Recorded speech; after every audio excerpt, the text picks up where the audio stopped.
오늘은 요한복음 강의 44번째 시간입니다. 15장 9절로 17절의 말씀을 중심으로 나의 사랑 안에 거하라 라는 제목을 가지고 서로 은혜를 나눠보고자 합니다. 먼저 짧은 영상 잠깐 보시도록 하겠습니다. 네. 95세의 예수님을 영접하는 노인, 진례를 받기 위해 물 안으로 들어갑니다. 기력이 없는 와중에도 주님을 만난 은혜가 너무 커서 진례를 받기로 결정한 노인. Eu vos batizo agora em nome do Pai, do Filho e do Espírito Santo. Amém. Agora segura aí. 인생의 황혼에 주님을 영접했지만 주님의 시간표는 실수가 없기에 더욱 감사할 것밖에 없습니다.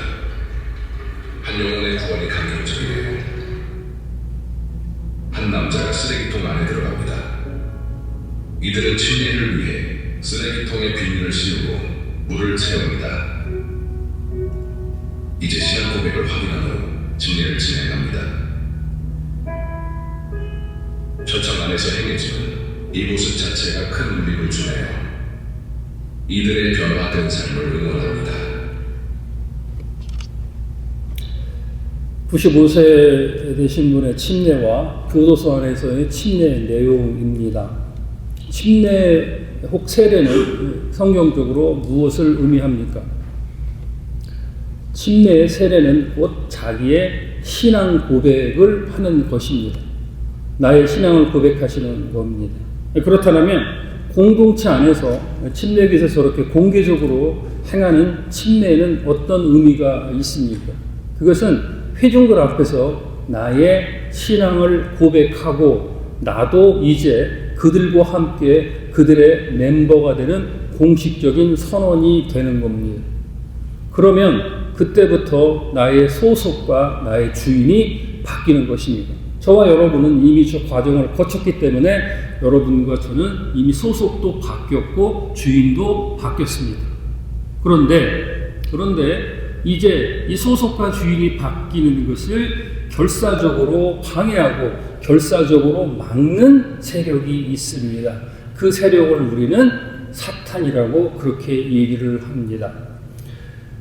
여러분들 잘 아시는 기독교 변증가 C.S. 루이스가 이제 책을 하나 썼는데 그 그림을 보시면 책에 나와 있습니다. C.S. 루이스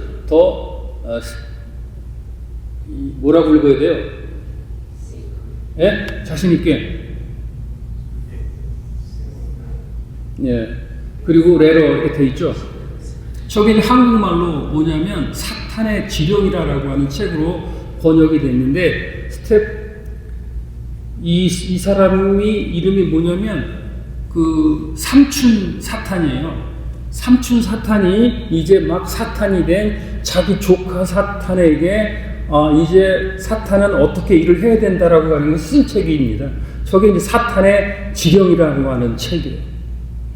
그 사탄의 지령에서 하는 얘기는 뭐냐면 이제 소속을 바뀌려고 하는 그 영혼들을 뺏기지 말고 계속해서 우리가 지켜야 되는 세 가지를 큰 제목으로 그렇게 우리들에게 알려주는 책입니다. 내용은 좀 길지만 정리를 제가 해봤습니다. 사탄이 영혼을 뺏기 위해서 하는 것은 뭐냐면 그러니까 삼촌 사탄이 조카 사탄한테 하는 얘기예요. 잘 들어라. 내가 오래 했으니까. 뭐라고 그러냐면 우리는 큰 죄보다 작은 타협으로부터 그 사람을 무너뜨려야 된다라는 얘기를 합니다. 우리가 큰 죄를 생각하지 못합니다. 그런데 사탄은 작은 죄, 작은 타협, 그러니까 우리들이 흔히 하는 것으로 지금 당장 하라고 하는 것을 나중에 하라라고 그렇게 얘기를 합니다. 나중에 예배에 참석하고 나중에 교회 봉사하고 나중에 돈을 많이 벌면 교회 헌금하라라고 하는 작은 타협을 던지게 되는 겁니다. 그렇게 되면 이게 작은 거니까 여기서 잠깐만 넘겨지면 내가 나중에는 잘하겠다라고 생각하는 것부터 이제 우리의 영혼은 무너진다. 그러니 조카 사탄아 그것을 잘 명심해라 라고 얘기를 합니다. 두 번째로는 뭐라고 얘기하냐면 사탄은 마음과 생각을 지배하라라고 얘기합니다. 성경에서 성경 구약과 신약을 통틀어서 마음이라고 하는 쓰인 단어가 나와 있는 게 2000번 이상 나와 있습니다. 그러니까 우리들의 마음과 생각을 보이는 세상, 물질적 세계관으로 잡아서 그 영혼을 낚아채라 라고 하는 것이 사탄의 지령입니다. 여러분들은 이제 마음과 생각을 어떻게 지키고 가지고 계십니까? 지난 시간에 나누었던 우리의 분노, 그리고 우리의 여러 가지 불안, 그리고 자기에 빠지는 여러 가지 문제, 이런 것을 이제 세상 염려, 이런 것을 사탄이 교묘하게 이용을 해서 생각과 마음을 지배하라고 하는 것입니다.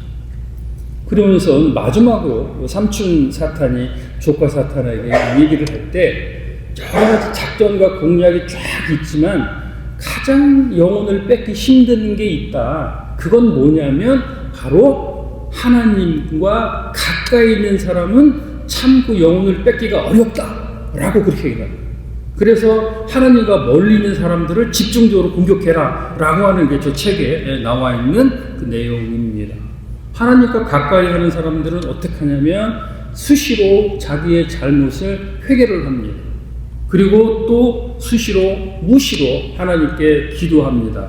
그리고 무시로 말씀 가운데 거해서 말씀을 읽고 먹습니다. 여러분들 집에서 쌀 사다가 밥해 드시죠? 몇 파운드짜리 쌀을 사 드시나요? 20파운드, 25파운드, 50파운드, 어쨌든 쌀을 삽니다. 그런데 처음에는 많지만 한 두세 달 먹다 보면 그 쌀이 다 떨어집니다. 양식은 그렇게 축연하지만 결국은 우리의 생명의 양식인 그 말씀을 가까이 하지 않고 멀리 있으면 어떻게 된다? 사탄의 지령의 대상이 된다고 하는 겁니다. 그러면서 그 책의 마지막 부분은 뭐냐면 결국 제일 어려운 사람이 뭐냐? 사랑 가운데 거하는 사람은 포기해라. 이렇게 나오고 책이 맺혀집니다. 사랑 가운데 거하는 사람은 아예 건들지 마라. 그건 해봐야 답이 안 나온다라고 그렇게 크루가 그렇게 얘기를 하고 책이 맺혀집니다. 근데 오늘 결국에는 우리가 이제 하나님의 사랑, 기독교의 사랑 얘기를 하면서 많이 얘기를 하는데 이 요한복음 15장 9절로 17절의 말씀에서 너희들은 나의 사랑 안에 거하라 라고 얘기를 해 주십니다. 그러면 여러분에게 또 백지를 한 장 내드리겠습니다. 여러분들이 알고 있는 사랑이라고 하는 것은 무엇입니까? 성경에서는 사랑을 뭐라고 그렇게 우리들에게 설명을 해 주고 있는 것입니까? 사랑이라고 하는 것은 결국은 하나님의 성품입니다. 하나님의 성품이고 그 사랑은 하나님과 나와의 관계 속에서 이루어지는 것입니다. 그리고 그 사랑은 대표적으로 희생적인 것을 얘기를 하는 것입니다. 다분히 사랑한다라고 하는 에로스적 감정을 얘기하는 것이 아니라 성경에서의 사랑은 자기 희생적인 하나님의 성품을 얘기하는 것입니다. 요한복음 15장 13절의 말씀을 한번 읽어보겠습니다. 읽습니다. 시작. 사람이 친구를 위하여 자기 목숨을 버리면 이보다 더 큰 사랑이 없나니. 15장 13절의 말씀은 뭐냐면 결국은 사랑은 어떤 feeling, 감정 이런 것이 아니라 결국에는 자기가 친구를 위해서 목숨을 버리는 행동을 얘기하는 겁니다. 그렇기 때문에 사랑에는 항상 행동이 따라야 됨을 얘기를 하고 있습니다. 예수님께서 요한복음 15장 이 말씀을 하실 때가 언제냐면 바로 십자가에서 매달리시기 직전에 이 말씀을 하신 겁니다. 그러면 직전에 돌아가시기 직전에 하신 말씀이면 그 말씀은 어떤 말씀이다? 유언의 말씀이 되는 겁니다. 깊이 새겨서 들으라고 하는 말씀을 주십니다. 그러면 성경에서는 사랑을 어떻게 하는 것인지에 대한 내용이 고린도전서 13장 4절로 7절의 말씀에 자세하게 사랑장에 나와 있습니다. 한번 천천히 읽어보도록 하겠습니다. 시작. 사랑은 오래 참고 사랑은 온유하며 시기하지 아니하며 사랑은 자랑하지 아니하며 교만하지 아니하며 무례히 행하지 아니하며 자기의 유익을 구하지 아니하며 성내지 아니하며 악한 것을 생각하지 아니하며 불의를 기뻐하지 아니하며 진리와 함께 기뻐하고 모든 것을 참으며 모든 것을 믿으며 모든 것을 바라며 모든 것을 견디느니라. 아멘. 결국은 사랑은 나의 유익보다는 상대방을 세우는 것으로 요약을 할 수가 있습니다. 사랑이 많은 사람은 자기에 대한 사랑으로 세우는 것이 아니라 상대방을 세워주는 것, 그것을 우리는 다른 말로 배려라라고 하는 그 말을 사용하고 있는 것입니다. 침례하는 장면을 보았습니다. 신앙 고백입니다. 이제 나의 주인과 구주는 바로 예수 그리스도임을 고백합니다. 그리고 그 고백함과 동시에 예수 그리스도의 거룩한 성령이 내 몸 안에 내주하고 계셔서 이제 내가 주님 했을 때 주님은 내가 아니라 바로 내주하시는 성령님이 나의 주인이 되는 것입니다. 그런데 죄의 관성으로 인해서 우리는 그것을 항상 잊어먹고 내 주인이 내가 되는 줄 알고 생각을 하고 그렇게 행동을 하는 것입니다. 그렇기 때문에 내 자신을 사랑하는 첫 번째 것은 뭐냐면 내가 내 주인이 아니라 내가 할 수 있는 일은 아무것도 없으니까 이제 내 속에 내주하시는 거룩한 성령님께 이 모든 것을 넘기는 것, 토스하는 것, 기도하는 것, 그것이 나를 사랑하는 첫 번째 방법이 되는 겁니다. 그리고 나를 사랑한 이후에 내 힘과 능력으로 하는 것이 아니라 예수 그리스도의 힘과 능력으로 그 사랑으로 타인에게 배려하고 세워주는 것, 그것을 우리는 사랑이라고 하고 고린도전서 13장에 나와 있는 여러 가지 내용을 우리는 사랑의 희생적 행동이라고 얘기를 하고 있는 것입니다. 요한일서 4장 8절 말씀을 한번 보겠습니다. 읽습니다. 시작. 사랑하지 아니하는 자는 하나님을 알지 못하나니 이는 하나님은 사랑이십니다. 요한일서 4장 8절 말씀, 하나님은 사랑이십니다 라고 얘기를 합니다. 그러니까 결국에 사랑이라고 하는 것, 기독교라고 하는 것, 예수 그리스도라고 하는 것, 성령이라고 하는 것, 다 이 모든 것의 본체는 뭐다? 사랑이다. 그 사랑은 어디서 나오는 것이다? 바로 어디서 나오는 것이다? 하나님으로부터 나오는 것이다.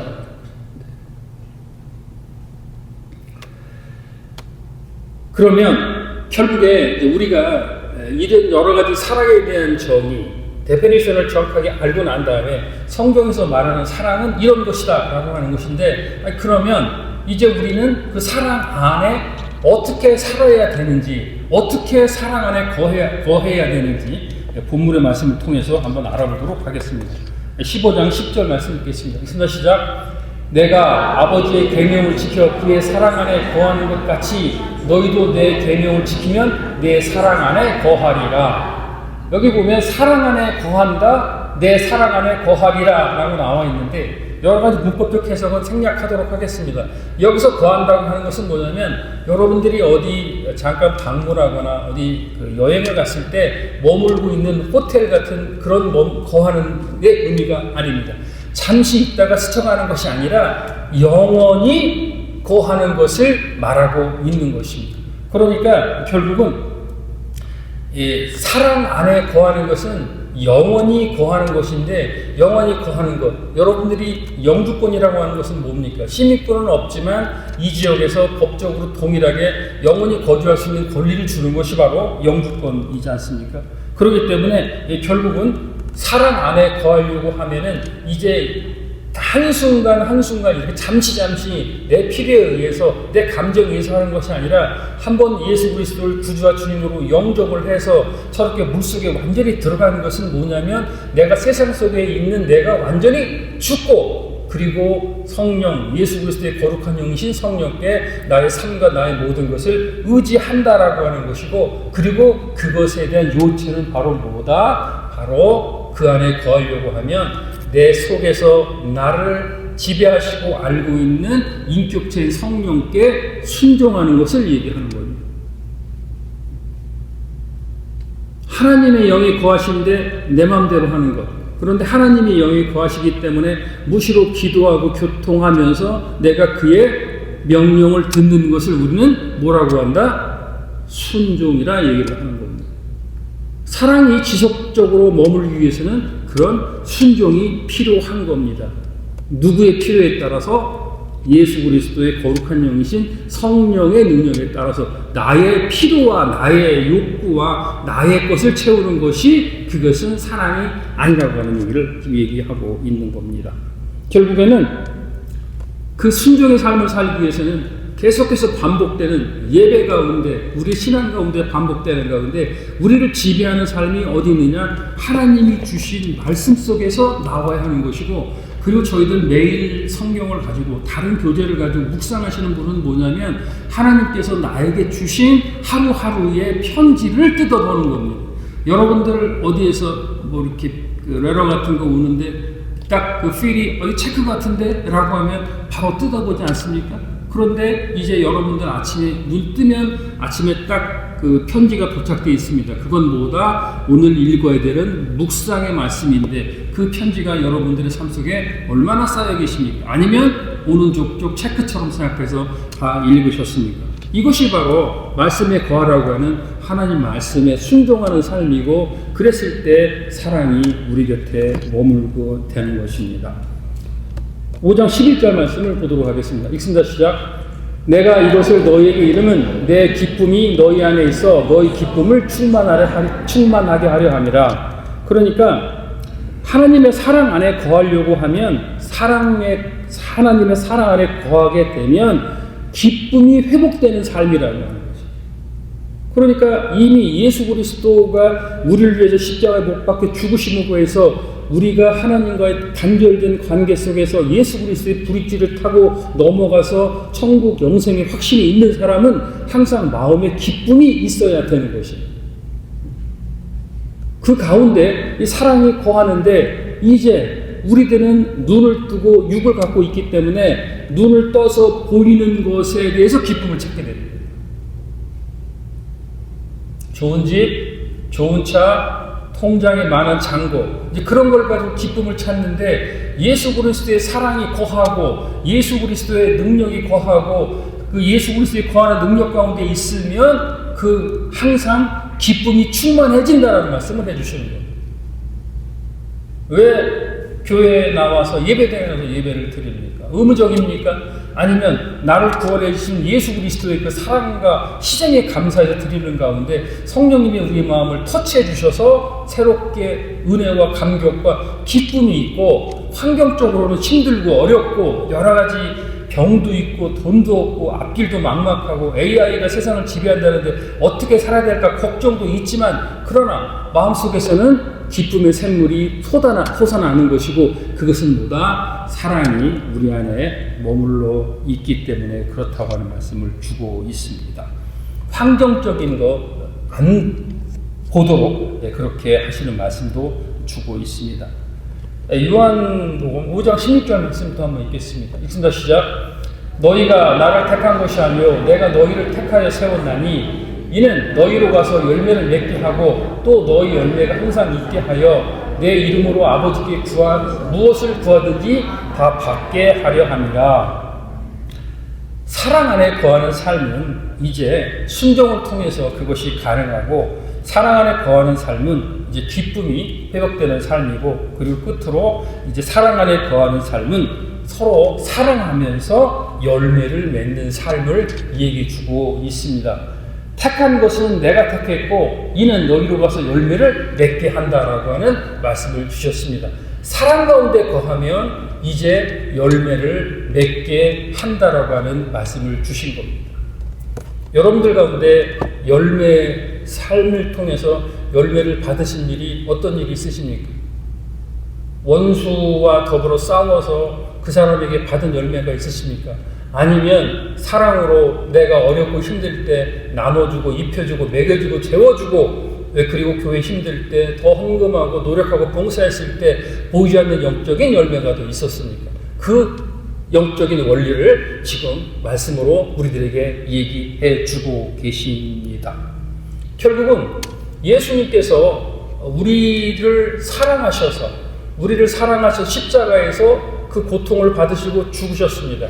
그 희생적인 사랑 때문에 우리는 예수 그리스도를 믿는 수많은 영혼들이 생겨나고, 그리고 영혼을 통해서 본질적 사탄의 자식에서 다시 예수 그리스도의 새로운 생명으로 태어나고, 그리고 하나님이 소천 하늘에서 우리를 부르는 순간 영광 땅에 그의 거소로 들어가게 되는 것을 얘기를 하는 것입니다. 그렇기 때문에 결국은 우리가 사랑 안에 거하면, 예수 그리스도 안에 거하면 그 행하는 모든 일이 영적 열매로 거듭나게 되는 것을 우리들에게 얘기해 주고 있습니다. 정리하면서 적용 질문을 해 보도록 하겠습니다. 그렇다면 결국에는 이 사랑이라고 하는 것을 알고도 있고 어렴풋하게 느끼고 있고, 그런 것을 다른 사람을 배려를 위한다고 하는 것으로 이렇게 하고 있는데, 과연 우리들은 결국 나는 누구를 사랑하고 있는가라고 하는 문제입니다. 나는 누구를 품고 있는가? 여러분들이 품고 있는 것은 무엇입니까? 예수 그리스도십니까? 우리 가족이십니까? 결국은 이제 그 문제를 다시 한번 돌이켜 보라고 하는 그 말씀을 주십니다. 그래서 이제 오늘 말씀에 나의 사랑 안에 거하라. 나의 사랑 안에 거하는데 나는 템포럴리 있는 게 아니라 forever 있는 사람이다. 그러니까 너도 내 안에 거하고 이제 내가 너를 품고 너도 나를 품어라 라고 하는 말씀을 우리들에게 주고 계십니다. 그러면서 이제 사랑에 대한 본질적 정의가 쭉 나오면서 나온 두 번째가 뭐냐면, 우리들 가운데 아직 용서하지 못한 사람이 있는가라고 하는 문제입니다. 저와 여러분들의 마음속에 이 사람은 안 돼, 얘는 안 돼, 그러신 분 있으십니까? 남편이나 아내도 서로 빼고 해결이 안 되는 부분이어서 그거 제가 어떻게 설명을 드릴 수가 없고, 이 사람은 안 돼. 불구지 대천지 원수라는 말이 있죠. 같은 하늘 아래에서 그 사람과는 도저히 이 하늘을 맞대고 살 수가 없는 것을 얘기하죠. 근데 그런 분들이 있으십니까? 없으세요? 이현우 권사님 없으세요? 없습니다. 네, 할렐루야. 네, 진짜 없어요? 네. 결국에는 이제 우리가 사랑이라고 하는 부분에 대해서 얘기가 나오고, 그리고 그러면 그 중에 우리가 사랑하고에 완전히 거하지 못해서 결국은 사랑하지 못한 부분에 대한 영적 열매가 아니라 삶의 열매로 나타나서 누구를 미워하고 또 그리고 누구를 원수로 생각하는 일이 생기게 되는 겁니다. 그러면 우리는 답은 간단하죠. 원수를 용서하라고 하는 것입니다. 그래서 사랑이 나오면 모든 사람을 용서하라라고 연결이 되는 거고, 그리고 이제 우리가 적용하는 다시 한번 결론적인 질문은 뭐냐면, 우리는 죽을 수밖에 없는 죄인이 있는데 예수 그리스도의 사랑으로 이제 사랑받은 사람이 되었단 말이에요. 그런데 우리가 그 큰 사랑을 받은 자들인데 과연 우리는 이웃들을 그렇게 사랑하고 있는가라고 하는 문제를 생각해 봐야 됩니다. 나는 우리 아들, 딸을 사랑합니다. 우리 아들, 딸은 나하고 같은 존재입니다.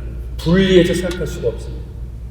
그러니까 아들, 딸, 손자, 며느리 이거 빼고 다른 사람을 얼마나 사랑하고 있는가라고 하는 문제를 얘기해 주고 있는 것입니다. 요한복음 5장 17절 말씀으로 마무리됩니다. 읽습니다. 시작. 내가 이것을 너희에게 명함은 너희로 서로 사랑하게 하려 함이라. 아멘. 여기서 이제 중요한 말씀이 나옵니다. 내가 이것을 너희에게 명한다 라고 얘기 나오는데, 명한다라고 하는 게 영어로 뭐라고 되어 있습니까? 영어. 네. 커맨드라는 게 무슨 뜻입니까?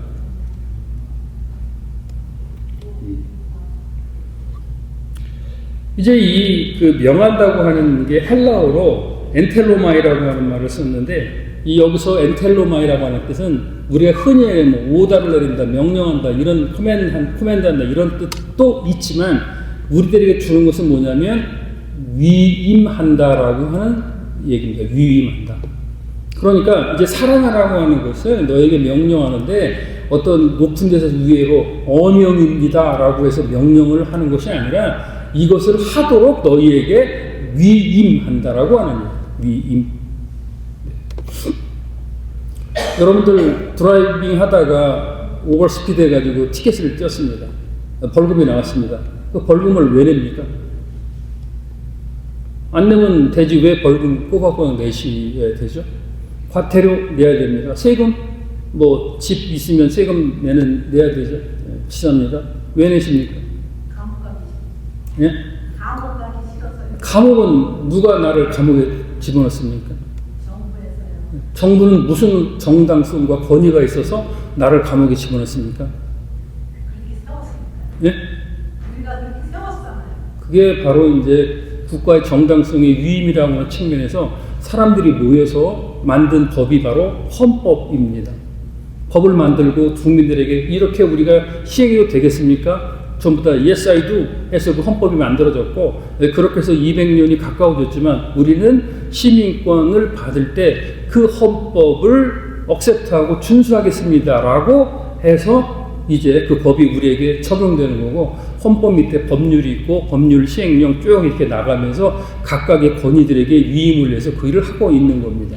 한국에서 태어난 사람은 그러면 뭐 시민권이 아닌데 어떻게 법을 해야 되느냐? 그것은 한국 국민으로서 포괄적 이제 묵시적 동의라고 하는 법률적 그 논거에 의해서 이제 그 헌법을 받아들이게 되는 겁니다.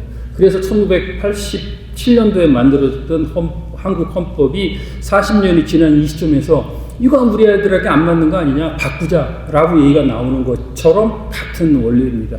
왜 이 설명을 드리냐면 결국에는 위임했다고 하는 것은 뭐냐면 하나님께서 사랑의 본체신데 살리던 너희들에게 이제 그 사랑을 하도록 그렇게 위임하시고 권한을 주셨고 권한에 대한 책임도 물으시겠다라고 하는 말씀입니다. 그러면 정리를 하겠습니다. 사랑은 바로 하나님의 본성입니다. 사랑은 희생적인 관계입니다. 그리고 그 사랑은 나의 이익을 붙지 않고 다른 사람을 세우는 일입니다. 공동체 안에서 다른 사람을 세우는 사랑은 어떤 일입니까?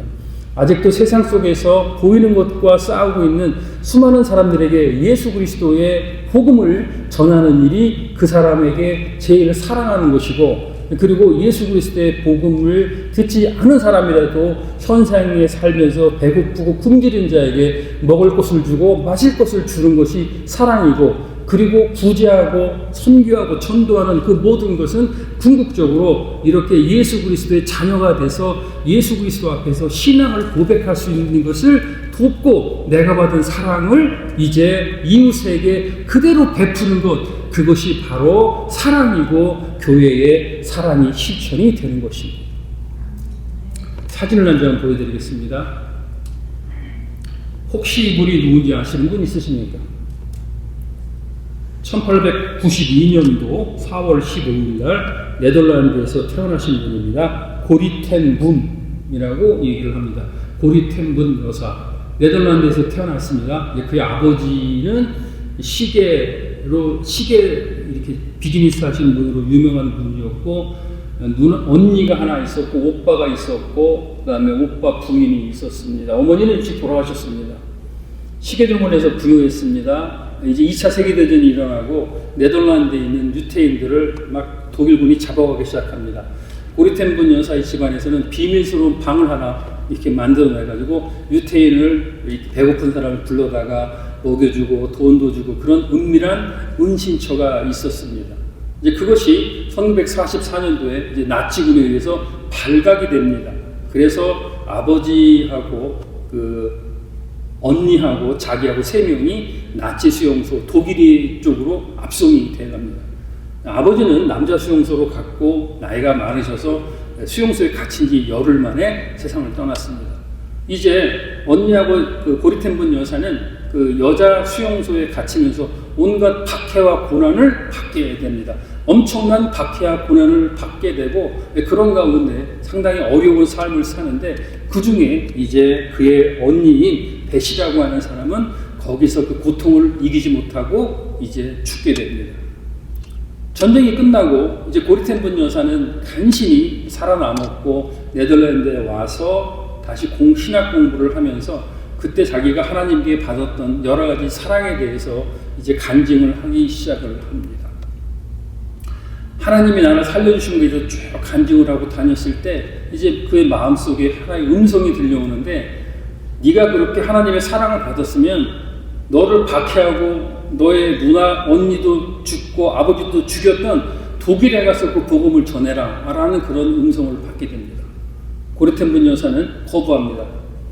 내가 다른 건 다 하겠지만 어떻게 독일에 가서 그렇게 복음을 전합니까? 저는 못합니다. 이렇게 완강히 거부를 했다 그래요. 그런데 계속해서 성령이 메시지를 주고 음성을 주니까 이제 고리텐분 여사가 그러면 그 여러 가지 자기가 이렇게 자꾸 거역을 했지만 하나님의 음성 가운데 나도 십자가에 못 박혀 죽었을 때 나를 죽이려고 하고 돌 던지고 내 창에 옆구리 찔렀던 사람들을 용서하고 그들에게 예수 그리스도의 복음을 전하지 않았냐? 네가 그것을 복음을 전한다고 하는 사람이 그걸 용서하지 않는다고 하면 얘기가 되겠느냐라고 하는 말에 이제 그 고리텐분 여사가 세상 말로 깨지기 시작합니다. 그 내용이 이제 그의 저서 은신처라고 하는 책에 자세히 기록이 되어 있습니다. 그렇게 사랑과 용서에 대한 복음의 메시지를 쭉 전하고 독일 전역을 돌아다니는데 이제 운명의 날이 다가왔습니다. 어느 교회에서 이렇게 하나님의 사랑을 열심히 설명하고 간증하고 그리고 많은 사람이 은혜를 끼쳤고 그리고 이제 예배가 끝났습니다. 그리고 이제 예배 뒤에 저 뒤에 가서 서 있고 많은 사람들이 고리텐분 여사하고 악수를 하기 위해서 쭉 줄을 섰다는 거죠. 그런데 그 줄이 이렇게 직선으로 서 있지 않고 대각선으로 이렇게 서 있었는데 저 대각선 끝에쯤에 어떤 한 호름하게 옷을 입은 남자가 보이는데 그 남자가 누구냐면 바로 그 독일 포로 수용소에 있었을 때 언니를 무지하게 집요하게 괴롭혔던 간수가 한 사람 있었다. 간수. 그 간수는 많은 사람을 괴롭혔기 때문에 기억을 못하더라도 자기 언니를 죽이고 자기를 고통스럽게 한 사람의 얼굴을 그 고리텐분 여사는 잊을 수가 없었던. 자꾸 이제 사람은 지나가고 악수를 해가는데 그의 심장은 요동치기 시작합니다. 쿵쾅쿵쾅쿵쾅. 하나님, 이거는 아니지 않습니까? 내가 하나님 말씀에 순종해서 독일까지 와서 하나님의 사랑을 전하는 것은 그렇게 할 수 있지만 어떻게 저런 사람을 내가 여기서 악수를 하고 웃는 얼굴로 대할 수 있겠습니까? 라고 이제 사람이 한 사람 지나갈 때마다 장면이 바뀌고 또 그러면서 또 새로운 그때 그 받았던 고통이 생각나고 그리고 힘들게 죽었던 자기 언니 생각도 나고 이런 것이 막 반복이 되는 상황이 되네. 그때 이제 고리텐분 여사가 그의 책에 의하면 기도했다고 합니다. 아버지, 저는 용서할 수가 없습니다.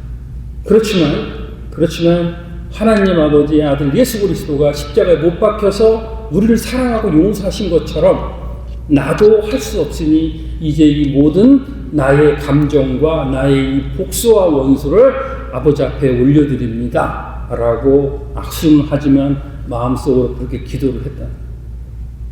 그러면서 이제 그의 마음이 열리기 시작하고 평안이 오기 시작하고 그러고 그러는 가운데 자기 앞에 그렇게 당당하고 그리고 힘있고 권위가 있던 관수는 늙고 초라하고 그래도 자기가 지은 죄가 있었든지 없었든지 고리텐분 여사랑 악수를 할 때 활짝 웃지도 못하고 미소를 띄우는 그 모습으로 해서 자기는 큰 평안을 얻었다라고 얘기하면서 그의 책 은신처의 마지막 부분에 결국은 사랑은 순종이다라고 하는 말로 이제 그것을 마치게 됩니다. 고리텐분 여사의 일대기를 다룬 영화가 1975년도에 미국 빌리그리암 재단에 의해서 만들어졌습니다. 그리고 그가 미국 여러 교회에서 간증하기를 원했기 때문에 미국에 와서 살았습니다. 어디서 살았냐면 플레센티아에서 살았고 그리고 평생 독신으로 살았습니다. 그리고 이제 그가 1982년 4월 15일 날 태어났는데 1983년 4월 15일 날 딱 91세 생일이 되는 해에 하나님의 부르심을 받았습니다. 유태인들에게서는 속담이 있는데 자기들끼리 내려오는 얘기 중에 생일날 돌아가시는 사람은, 생일날 하나님 품으로 다시 가는 사람은 특별한 은총을 입은 사람이다 라고 하는 그런 이제 어떤 나름대로의 자기들의 그 얘기가 있나. 유태인을 많이 살려줬고 보살펴줬고 그렇게 어려운 가운데 사랑으로 베풀었던 사람이 그런 마지막 삶을 마쳤고, 그리고 그의 무덤은 어디 있냐면 멀지 않은 곳에 산타아나 기독교 묘지에 안장되어 있습니다. 그의 묘비에는 예수님은 승리자이다 라고 하는 묘비명과 함께 있습니다. 자식도 없고 독신으로 산 사람의 묘지는 어떻게 관리하느냐, 그런 사람을 관리해주는 기독교 재단에 의해서 그의 묘지가 잘 관리되고 있습니다. 오늘 이 시간 저와 여러분들은 이제 나의 사랑 안에 거하라고 하는 예수 그리스도의 말씀에 순종하시기 바랍니다. 어떤 의의나 어떤 토도 달지 말기를 바랍니다. 이제 내가 받은 사랑을 예수 그리스도가 나한테 위임했습니다. 그러면 나는 이유 없이 조건 없이 순종하고 나눠야 되는 것입니다. 오늘 이 시간 이 메시지를 듣는 저와 여러분은 다시 한번 내게 보이는 것 그리고 내 주위에 있는 것 모두 다 사랑하리, 모든 것 다 사랑한다라고 결단하시기 바랍니다. 원수를 용서하시기 바랍니다. 그리고 모든 것, 눈에 보이는 모든 것, 마음속에 있는 것 모두가 사랑하시는 저와 여러분이 되기를 바랍니다. 그러기 위해서는 저와 여러분은 사랑 안에 거해야 됩니다. 누구의 사랑 하나? 사랑 안에 예수 그리스도의 사랑 안에 거하셔야 됩니다. 예수 그리스도의 사랑 안에 거하시는 저와 여러분이 되시기를 주님의 이름으로 축원드립니다.